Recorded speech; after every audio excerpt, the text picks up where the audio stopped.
Good evening. Welcome to Hornets Sports Buzz. It's Wednesday, January 22nd. We have a very special guest tonight, Mark Farinella. Mark, welcome to the show. Yeah, well, thank Good you to for see having me. Yeah. So it took me, when I walked in the door tonight, of course Mark was here, it took me like a half a second to recognize his voice. You know, he's doing some local broadcasting, but, you know, he's got a history of being a journalist and a broadcaster, but rather than me do it justice, Mark, we're going to talk about a number of items, but if you could give us the 30,000-foot overview of your, not your whole career, just the Cliff Notes version. Cliff Notes, okay. that'd be great. Well, I am a Mansfield native. I was born at Sturdy Memorial Hospital, and my folks had lived in this town all this life. In fact, I was chatting with beforehand.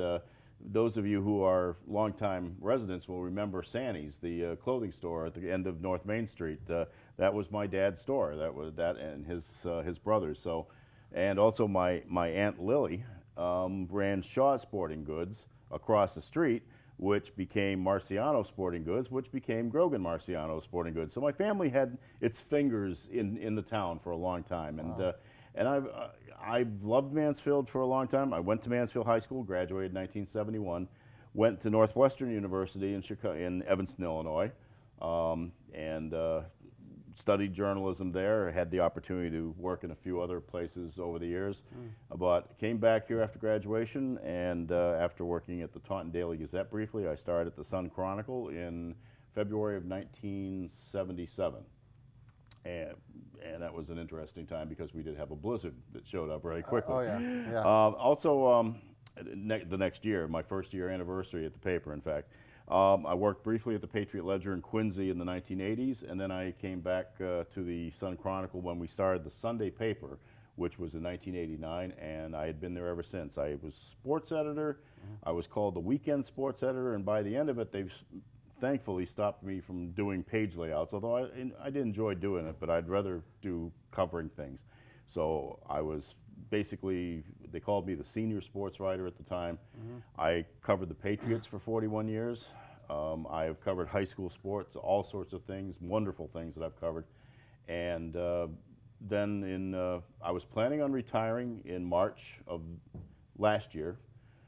They beat me to it a little bit. The newspaper was sold, and about a month later, they started lopping off some people, and I was one of them. But fortunately, I'm okay with that, and I was ready for retirement anyway. And now I'm just doing all sorts of great things.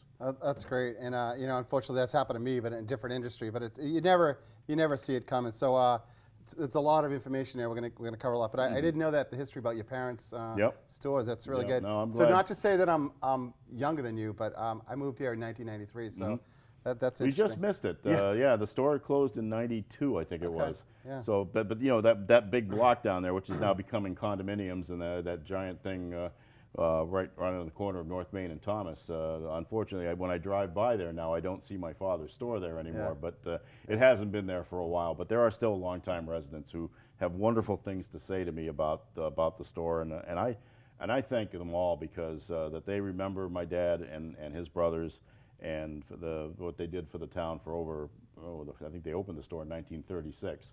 So for that, Wow. I'm very appreciative to the That's folks good. who remember them. Yeah. So I've already learned at least one thing. Before I get too sidetracked, Northwestern, you know, because we never know who's going to watch a show. I always say thousands, hundreds of people, but you know, hopefully whoever does, like journalism, we're hoping somebody interested in journalism watches it. But Northwestern, very great school. The Medill School of Journalism yeah. is very highly respected. But even back then, like, you know, Mansfield was even much smaller than it is now, 20, 30, 40 years later. But how'd you pick that? Obviously, you must have been a great student. Again, I'll have to give you the Cliff Notes version. Yeah. I worked at the Mansfield News as a kid. Okay. And when the News was independently owned by the Giles family back then. And in 1960, the summer of 1969, before the fall football season started, I heard that the guy who had done the high school sports, they always had a student do the high school sports, and the fellow who had been doing it before decided he didn't want to do it that year. So I was thinking, geez, you know, I've always wanted to cover sports, do something like that, but I was kind of scared. And my girlfriend, her name was Jackie Cross, she basically drove me down the street to where the Mansfield News offices were, very close to where across the street from Jimmy's Pub and next to what used to be the Yarn Shop. All these things have changed over the years, but and she almost pushed me through the door to say, "Go in there and interview." The editor was a fellow by the name of Howard Fowler, and he was really a crusty old newsman. I mean, a heck of a guy, but he was very outspoken. He didn't care who he offended sometimes, and he looked the part of the old New England Yankee news guy. So I walked in there and said, I'm going to interrupt you quickly. Okay. You gave permission. 40 years later, did you become that crusty old newspaper guy? A little, yeah, a little. Okay, sorry to interrupt. Thank God that Howard gave me the job, though. Okay. And because I learned so much at the Mansfield News for those 2 or 3 years that I was there before I went to college. And then, of course, that spurred my thing. And he recommended Northwestern to me because at first I thought maybe BU, they have a very good school of communication. But he sat back and said, I'll tell you, you ought to go to this place in Chicago. It's a good school. And I listened to him, and he was right. And I'm thankful to his memory for helping me out with that. That's great. That's great. And you can tell Mark's got a wealth of knowledge. Well, I could talk for an hour. I know you don't want me to do that. Oh yeah, yeah. So and my questions, if you watch the show, which everybody has, so they're a little haphazard. So like Patriots, everybody, most people watch show New England, Mansfield. Everybody knows the Patriots. So 41 years. Can you tell us? This is a tough question. Something behind the scenes that's some of us that watch Tom Brady and Bill Belichick and Bob Kraft might not know. I mean, it's kind of I didn't really prepare you for that question, but anything. Yeah, it's funny because from your perspective, because it's a much different job than what people think it is, and it's probably a lot. What you can tell on air. Well, I certainly have enjoyed doing it all these years because I have seen the good, the bad, the ugly. I remember walking out of the stadium in 1991 thinking that I'm sorry, 1995, right after the first year of Bill Parcells, and they were thinking that they were about ready to move the team to St. Louis at that point. I remember thinking I might never see a game again, and then of course Bob Kraft buys the team and things change. And then it was going to look like Hartford for a while. Yeah, Hartford, Providence, there were all sorts of things. I remember I was standing inside in the old stadium at the northern end of it. There used to be what they called the super boxes, and it was where the administrative offices were. But they were in front of the end zone stands, and they used to put us, the media, into one of those luxury boxes because they didn't have really a press room for anything like that. So I remember one day standing in there when all this debate about where they were going to be and are they going to move or are they going to move to Providence or Hartford or whatever. I was having a discussion with a fellow by the name of Don Lowry, who was the media relations director at the time and one of Bob Kraft's longest associates from the days when he was in Boston Television and all that kind of stuff. So we're just having a discussion. He says, "No, we're not going to be playing here in a couple of years." And I looked out the window and I said, "Don, you're going to be playing right there."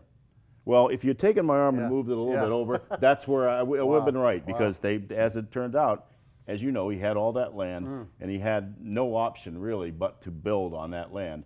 And I'm glad he did because obviously Gillette Stadium is a fine place to watch a football game. Oh, it's great. And I don't think they were like playing the game. I think a little bit I think it was really close to going to Hartford, and then it was a swampland as it turned out. Well, Hartford. Adrian's Landing was the area that they wanted to put it, and it was kind of an old toxic waste dump.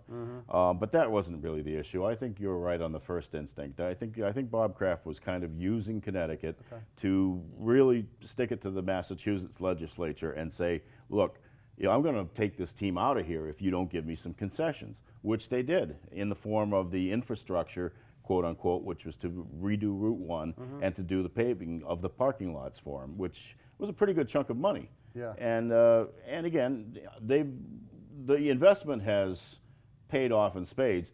I remember being at the first press conference, and the anniversary was just a few days ago, when Bob Kraft was repeatedly telling everybody how people advised him not to spend so much money on the football team. What was it, about 168 million, I think he said? Yeah. 168 million. The man is worth $5 billion now.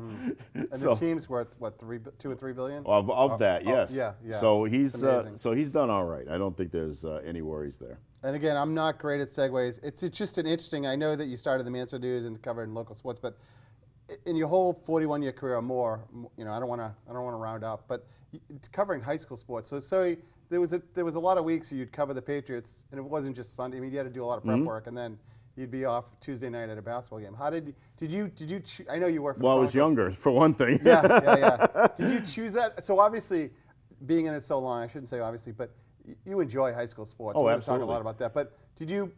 I'm not going to ask you which one you preferred better. They were so different, covering what became one of the best football franchise, in history probably. I'll versus tell you high this school much. sports. I'll tell you this much. I really enjoyed covering the Patriots. There's no question about it. And I spent a lot of time there. But the mission of the Sun Chronicle, first and foremost, for all the years I was there, and still, was local news and local sports.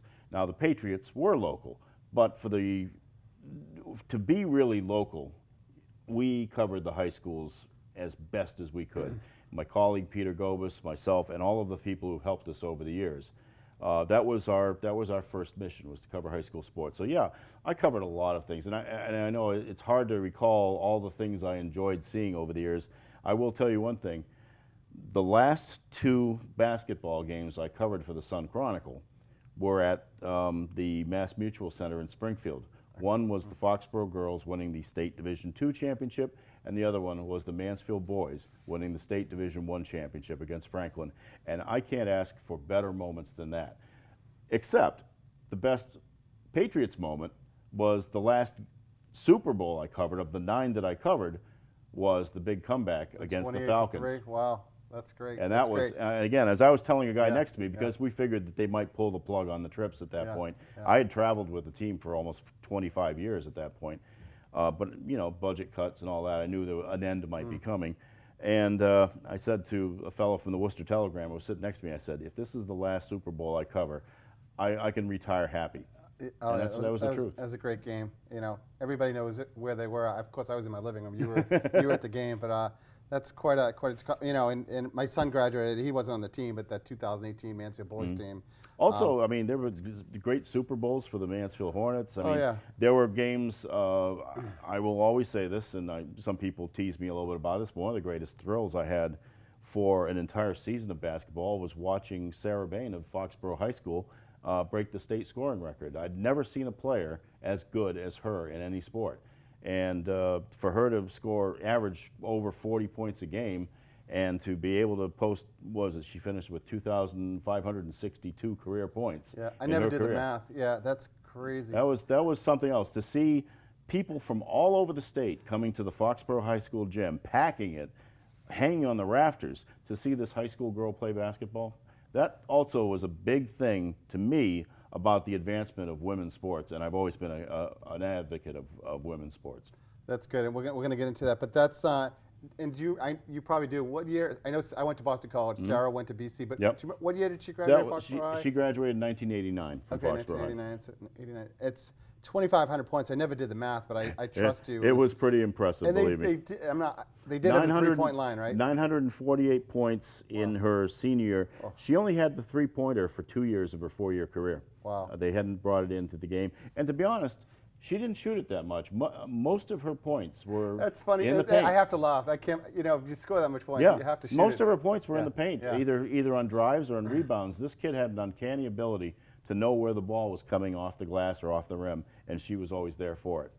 It was a great time, but I've seen so many good teams from all of the towns in the area, and I'm happy that many of my happiest memories are from my alma mater, which some folks in some of the other towns always used to get on me about that because they knew where I was from and all that. But I think I did my best to be objective and cover all the teams happily all those years. I was going to ask you that. And speaking, I'm not great at segues, like great female basketball players, and she didn't play at Mansfield. Kathy Hill, I think she grew up in New Jersey. She Providence College. Providence College. But I mean, she's had, I think her daughter went to Bishop Fee, and I think it's Kate. Jeff Hill, Brendan Hill. There's a young, I don't think I'm missing one, Chris Hill. Chris is on the team right now. I forgot Meg Hill, who's playing in Meg, 1,000-point scorer from Mansfield High. I would have liked to see Kathy Hill and Sarah Bain play in high school. Well, Kathy was just a little bit before I started watching women's basketball, but I actually did watch a lot of Providence College basketball right after about the time that she graduated, maybe within a couple of years. And I started to watch UConn. I used to go out to these places and watch them. And when Sarah was at BC, there was a lot of good basketball played at that time. But what I think is really, you mentioned Kathy, I think one of the greatest things, one of the greatest tributes that anybody could pay to her is that every one of her children has worn her high school number, 31, when she's out on the court, when they are out in the court. They all have chosen number 31 to wear. I think that's really great. Yeah, yeah. And it's funny, I mean, being from town, I didn't know she wore number 31, so it's at least the second or third or fifth thing I learned. But because people might think that Brendan wore it because Jeff wore it, and then Chris wears it because Brendan wore it. They were honoring her mom. And the funny thing is, she wore 34 at Providence. Yeah. And in one of our broadcasts last year, I kind of teased her a little bit here. On one of our basketball games that she was working with me, I actually had a number 34 uniform from Providence College, a men's uniform. It was not a. It was actually one that was originally worn by Attleboro High School's Leland Anderson, who was a pretty good, helped Attleboro win a state championship in 1998, I believe it was. But I mentioned to it on the air. I said, I went through the whole thing about her numbers and all that at halftime, and I did hold up the uniform and say, and then she wore this at Providence College, but I kind of flipped it around so the Anderson didn't show up on the back. That's good. That's good. But that's no, Kathy's quite a treasure, and I'm so thankful that she and her family settled here in town because it's been a very nice addition to sports in general here I think in town. Mike Redding and Mike Vaughn and Yes. Mike Redding on a couple fronts, girls basketball and boys Absolutely. football. So just again, while we're talking about, you mentioned Sarah Bain. I just know Jake Lehman. I saw him play briefly, but who else? Just say the top 3 people without thinking of the top. Without question, the best athletes you've seen. Obviously, Jake Lehman's terrific, and one thing I'm happy about is that one of my friends got a chance to coach him at King Philip. My friend Alex Salaki, who actually has worked with me on some games and helps me out on North TV. He was the longtime coach at Zavarian Brothers High School and spent a year as the varsity assistant at King Philip in Jake's senior year. So. Yeah, that's kind of a nice touch. And of course, I didn't know that either. Yeah, no, Jake really has gone on to do good things, and I'm so happy about that. The girls' side, I mean, I can think of people like Kara O'Neill from King Philip. Her father was the trainer of the Patriots, Ron O'Neill, one of the nicest guys in the world, and she scored 1,800 points. Kimmy Lynch of Seekonk was a terrific player, only about 5'1". Nobody wanted to recruit her. She scored 1,728 points in her career at Seekonk. And thankfully, somebody sent one of my articles about her to Bill Gibbons at Holy Cross. He read it, had her come in for a visit, talked to her, and she started every game of her collegiate career at Holy Cross. And that is really wonderful. And I'm not taking any credit for it. Bill Gibbons learned from this girl that she was a lion, and she had to, and she was somebody who would lead that team, and she did. Boys, obviously Ryan Bolter was a joy to watch. I go back to Paul Souza when he was here, a world-class high jumper, 1,000-point scorer in basketball, and a heck of a musician. Yeah, and I think you've written an article about him, or I've seen it. But he, my kids ran track. I think he jumped 6'10" in high school. Yes. Something crazy. And I think he went on to coach at Wheaton College. Went on to Penn State, and then he coached at Wheaton. Yeah, and I never met him. He's still, I don't know, I think he lives in Indianapolis right now. He's made a couple of visits back. We actually had him on at halftime in one of our early games this year, which was nice. He dropped by. That's impressive. So I'm terrible at segues, but you mentioned a couple off the top. Fine. your scorers. Now everybody that knows Mark Farinella, follows him, used to keep track of the leading scorers in the area. Are you still doing that? I can't. Yeah. And the reason why, and again, I don't want to rip my former newspaper, but because of staff reductions and because of less space, they stopped running the box scores in the paper from all the high school basketball games. That was the easiest thing. We had all of the 10, actually at one point up to 12 schools, all the coaches from boys and girls would call in and they would provide us with the box scores. We would type them in. And every night I would go back and I would re-input those into a spreadsheet, and I would be able to keep all of our schools, all of our totals from 1980 through 2017. I was able to do that. Unfortunately, I can't get those now, but I still keep the teams that I'm involved with these days. I keep the Mansfield boys and girls, I keep the King Philip boys and girls, and I keep the Foxborough girls because I do telecasts for all of them. That's impressive. And again, I'm just guessing. You kept that. You did that on your own. Yeah. Nobody at the Chronicle said, "Hey, Mark, we got a special project." And I'll tell you the reason why I did it. Yeah. In the 1950s here in Mansfield, there was a fellow by the name of Dick Yeager who worked for the Mansfield News. He ended up working at the Miami Herald for years. But he was one of those guys that was an innovator, and he would do all sorts of things that you would never expect to see in a tiny little weekly newspaper. And when I started working there in the 60s, I would go into the microfiche files, and I would put the things on the things, and I would spin through them, and I would look at all the old papers. All the young people just turned off microfiche. Yeah, I know. They have no idea. And they really should have put them on disc at least, or on some sort of digital thing, and hopefully they will at some point. Yeah. But all of these papers provided a record of everything, and they were so complete about what they covered. Yeah. I said, well, if I ever have an opportunity to do anything like that, I've got to be that complete. So that's why I started keeping scoring totals. You might remember we would get our basketball all-stars in one last time at the end of the season, and we'd all have them in their uniforms posed in our studios. That was something Dick Yeager did in 1958. He would have the Hockomock League boys basketball all-stars, because they didn't really play girls in those days. Yeah. They would be in the Mansfield office in their uniforms, and he would take a big team picture of it. Even though it was only in black and white, it was still something I said, wow, that's impressive. And that was one of the greatest keepsakes we did. Unfortunately, they've stopped doing that. Yeah, it is, and again, so transition. You knew you're a smart man, obviously very bright. Well, maybe. No, I don't want to say the newspaper industry's dying, but it's dying, right?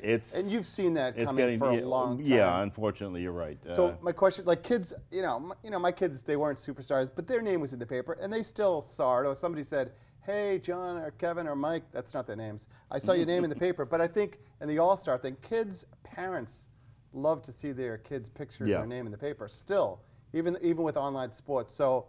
I do want to give a shout out to my boys at Hockomock Sports, Josh Perry and Ryan Lundgren. They're not my boys, but they do yeoman's work. I absolutely would agree with you 100% on that. And in fact, if it weren't for those guys, I wouldn't be able to do the research I do right now for all the games that I'm doing the call for, because either the newspapers don't cover things as extensively, or you can't get into their websites because they have paywalls. Oh, yeah. And I can't be paying X number of dollars for 100 newspapers.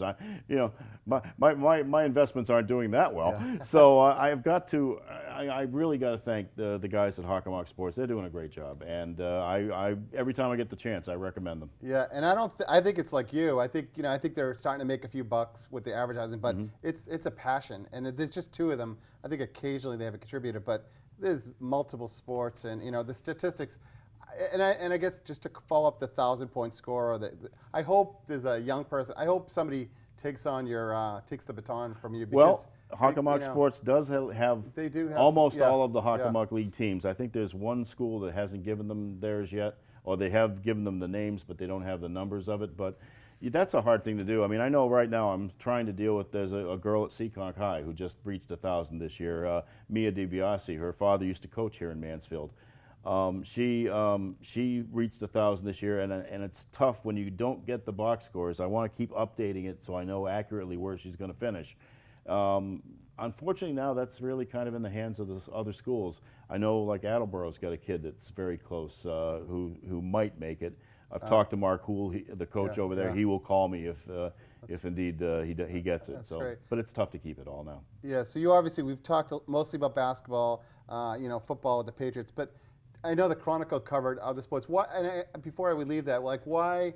It seems like basketball is your favorite, especially girls basketball. And we talked off air why maybe give slightly more attention. But why basketball? Did you play in high school? Did you play? No, I was terrible. I mean, I couldn't go to my left hand. In fact, my friends, I will always be thankful to my friends because they were all much better athletes than I was, but they didn't hold my ineptitude against me. So I wasn't ostracized or anything like that. But my friend Alex used to say that my shot was the trailing arm, look at the body shot, because I would go up like that, and I couldn't hit the broadside of a barn. So, I loved the sport. My best friends and my girlfriend all played it, and that was at the time too, where the girls basketball was just going from that 6-girl game where 3 people couldn't even cross half court, and you could stand in the lane all day if you were the center, which she was. To the game it is today has taken great steps. So just to give again a little short story, when I first started the Sun Chronicle, we didn't do much with girls sports at all, and that was 1977. Gradually, we started to hear from some of the coaches, And so we would grudgingly go to a couple of games. Now, the sport really hadn't made much progress. Remember, Title IX had only been signed in 1972. So only 5 years down the road, the coaching was only starting to improve and the support mechanisms weren't there yet. But I heard from one day, because one of our other staff members covered a game and just completely trashed it in print, which I probably should have known better because I edited it. I got a call from Lainey Clement Holbrook at Oliver Ames, who had just started coaching herself, basically. And she, what's the old saying, tore me a new one? Yeah. She was upset. She thought that we were being degrading to her team and all that. And I looked at what I saw in the paper again. I said, you're right. It wasn't right of me to do that, to edit it. I mean, I didn't write it, but I was all that. Another coach, a woman by the name of Doreen Menzies in Seekonk, kind of seconded those comments and all that. So their comments started me to thinking and saying, look, these kids want coverage. They're out there working hard. The schools are trying to build the programs. So I started going to more games myself. And as a result, that really piqued my interest. I am glad, Jack, that I've reconnected with the boys game over the years, because there was about a 20-year gap where I hardly went to any boys games. Oh, I didn't, because they're all on the same night, Tuesday, Friday. Yeah, but I've reconnected with the boys game a lot, and I'm really glad to see the progress that game has made too. It's so much more athletic now. But between the boys and the girls games, I love covering basketball. I actually loved covering football. I only played baseball, and I was terrible in that too. Let's face it, I was not a very good athlete, but I had a lot of desire, no ability. Yeah. I'm nodding my head because I wasn't very good either, so yeah. But I always have had a great spot in my heart for basketball, and especially for the girls, because they worked harder, they had to work harder to get the recognition, and they actually appreciated it more for a long time. So this is another tough question, but you've been covering it for decades, which is a compliment. Have you mentioned the athletes in the boys' side, but not just basketball, football, or any sport, but how do you, like they were talking about the Hall of Fame for baseball voting.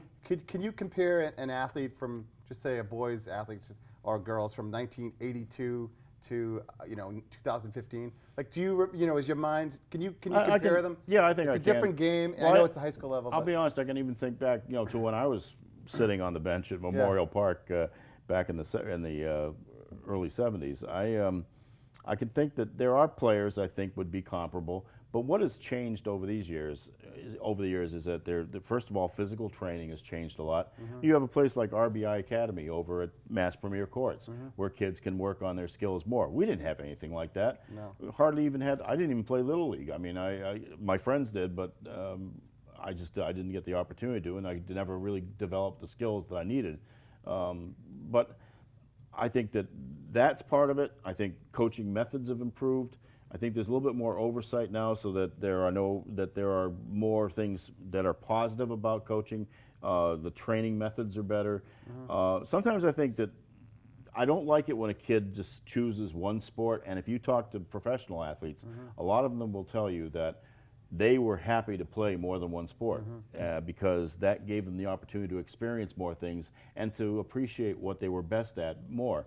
But it gave them that opportunity to just feel more of it. And that's why I'm glad there are still some three-sport athletes out there. Every guest I've had on there, I asked the coach and the athletes, and most of them at the youth level played multiple sports. And I know a lot of the coaches, including Coach Redding, Coach Vaughn, all of them, recommend it. But yet still, being a parent myself, and the kids, it's hard, like at Mansfield, and just say Franklin is so good at sports too, not to specialize. I mean, not to call it names, but like the Bowens of the world, the Hills, those kids are multi-sport out. It's really hard if you want to make the basketball team and the baseball team not to specialize. So I understand. But there is a dichotomy. difference too nowadays too that kind of hinders a little bit, and obviously, let's face it, budgets are tight.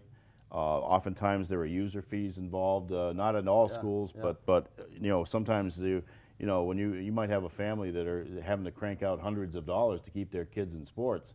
That's pretty tough.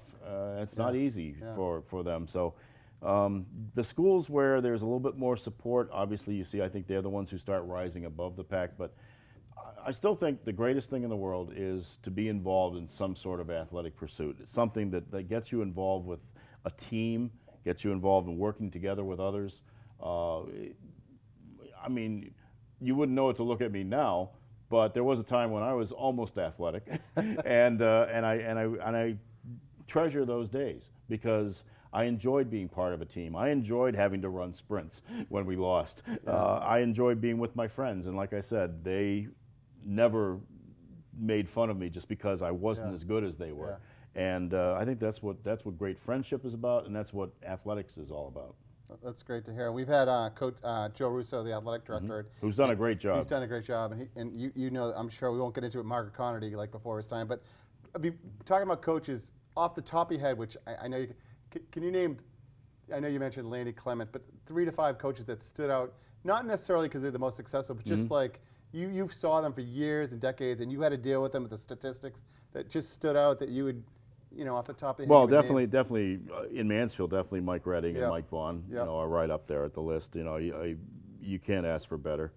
You know, I can think back to some of my old coaches, but I love them as people. I don't know if they fit the list of that, but I mean, I know. I mean, there are just so many people I've dealt with over there. Gary Lombard at King Philip as the baseball coach over there. It started a wonderful program for many years. Dave Mollica at Norton, the baseball coach. Terrific guy, and his grandniece, I think it is Caitlin Mollica at Foxborough High School, the little girl who's going to score 1,000 points shortly. I know I'd be leaving people out if I didn't prep you for that. But it's just there have been a lot of great coaches out there, and if I don't mention you, I mean, I'll say this: one of my favorite people right now in coaching is Lisa Downs over in Foxborough.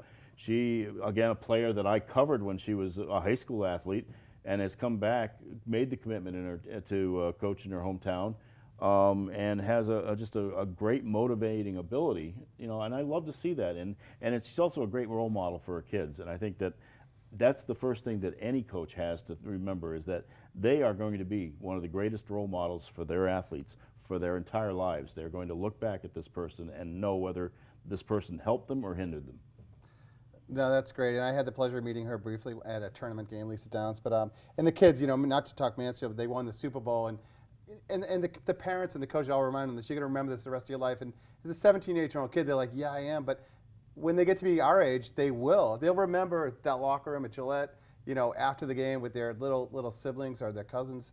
You know what? I want to give a shout out too, and I just thought about that. I want to give a shout out to Teresa DiGirolamo Nyhan. Oh, yeah. And she just recently received a Distinguished Service Award, and she absolutely deserves that. You know, there's a classic example of commitment. You know, she's coached, she's done all sorts of things, and then she keeps the scorebook at the basketball games. I mean, you know, there's somebody who really has her heart in what she's doing, and I think she definitely deserves a plug for me on that. I'm glad you did. I was thinking of her earlier. I personally know her, and couldn't say enough things about her. I know in high school, she's in Mansfield Hall of Fame, at least 2 sports, basketball. And, I used to cover her in basketball. Field hockey, and I know she played a third softball, I think. And she played for Alex Salaki when he was the girls' basketball coach at Mansfield many years ago. So multi-generational, and again, this is not to test your age or your knowledge. I'm 66, I'll admit it. Okay. Have you done, how many, like, do you remember, like, covering or playing with a grandparent and their grandkid? We are almost at that point, I think. I know that I covered a lot of children of athletes that I originally covered, and I think that Peter Gobus and I were sitting talking about this one day before I got laid off, and we were thinking about, we were pretty close. Gobus started the paper 3 years before I did, so he's pretty sure that he's seen the grandchildren so far. I think I was close. I know one family in North Attleboro that just about was ready to have a kid in there, and then unfortunately I was out. But I was still covering for North TV, so I think I may have seen that child play. That's great. I'm glad you mentioned Peter Gobus a couple times, because I still read the Chronicle, and he's got a different style than you, and he's still going strong. He goes back, one of the things he does, he goes back and looks at the college kids, you know, because they do great things at Hawkmock. That Friday column of his is an institution. Amazing. It's an institution. And you tell me, again, it's, you know, maybe we'll have Peter Gobus on, but does he, I think he goes out and finds that research. I don't think it's parents saying, oh, my son's doing great. Well, we get it in a lot of ways. Okay. I mean, sometimes we'll get it from the colleges and press releases. We'll get it from people who call up and say, hey, you know, this kid's doing that. He keeps his fingers and everything. You know, when I think of all the people we've covered over all those years, it must be into tens of thousands by now. So, but yeah, we do get a lot of information from a lot of people, and I'm very happy that we get to, that he is still continuing to publish that. That's great. And we'll probably wrap it up in 5 minutes just to give Mr. O'Neill a warning. But I talked about newspapers dying. I never really finished my thought. But and I know you're involved in social media, the sports-wise and other things. But how do you? And obviously you've adapted quite well. And I just remembered something else I need to ask you about. But how do you find social media as far as covering sports versus newspaper? Because at one point it was a weekly and a daily, and then now it's not quite live, but I mean it is if you're tweeting in a game. So how did you adapt to that? What do you see the negatives and the pros? Just kind of Well, I'll tell you, briefly. I could probably talk for hours on Yeah, this one, but that's I'll try to keep it short. Twitter especially provides the opportunity to get information out quickly, and sometimes it's a big help. It was a help when I was at the paper. It's definitely a help now when I'm trying to research other teams. But not everybody does it right. They might put Janie C scored this, or Janie C had a really great game, and they don't tell us what. I need, as a former journalist, and as somebody who's interested, I need somebody to give me the facts. So when I would ask people to tweet, first names, last names, scoring totals, and the final score, and who you played, please. And then that would make me happy, just because I'm looking for that information. But it helps. And I think if I might anticipate your question, I think are you going to ask me about my podcast? Absolutely. All right. Yeah. I would have been remiss. Sorry. I have a new podcast. It's called The Owner's Box. It's available on hopefully every major podcasting platform.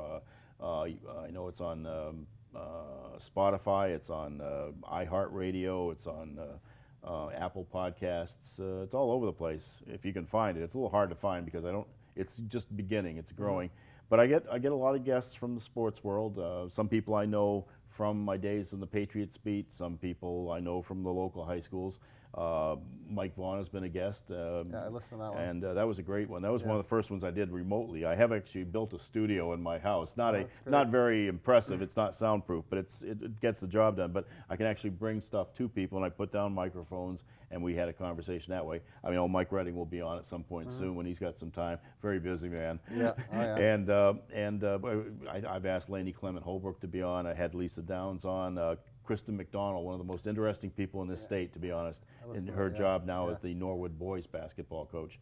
And it's been fun doing that because, as you know, I can talk, and I always like talking to people. I love interviewing, and now that I'm not doing it for the paper anymore, I want to find a way to do it. So that's what I'm doing now. So that's good. And I don't know a lot about podcasts other than I know how to click the little link that you send me. Pretty much what I'm doing is just a couple of buttons here, and it records and it sends out. It's great. And who do you find I'll ask the easy question first. Why did you come up with the name, or how did you come up with the name, The Owner's Box? Again, that could be a long story, but my friend Glenn Farley, who used to work at the Brockton Enterprise and covered the Patriots for 30 years, and before he got laid off, he and I used to sit in the press box and joke around about things that someday we'll have a radio show of our own, and we'll call it The Owner's Box. And it was just funny that I finally do something, and I figured, well, I'll steal the name. And I thought Glenn was going to sue me for it, but he didn't. And actually, he's been my guest twice on the show. That's good. And I'm going to catch up on. And then, why did you choose that medium? Because I don't have a voice for TV either. But I'm not saying you don't. Well, but why did you choose that medium? People have always. We're going to have to edit that out. No, it's okay. People have always said I had a face for radio. And they tell me that all the time. And I have the voice as well. Yeah.